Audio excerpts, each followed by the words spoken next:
Well then, if what was on your mind was conditionals, then we are on the same page.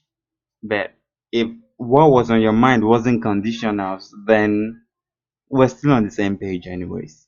So in this video, we are talking about conditionals in PHP.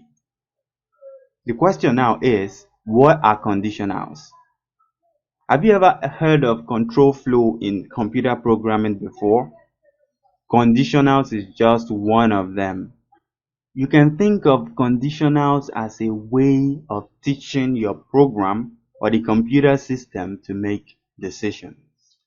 Okay, so we are saying you are going to supply some conditions to your computer system and then teach the system through the code how to make decisions based off of these conditions. In PHP, we have three conditionals. The first of which is the if statement, the second which is the switch statement, and then finally we have the ternary operator. In coming video tutorials, we are going to work with each and every one of these conditionals. I hope you are ready. Without wasting much time, let's get started.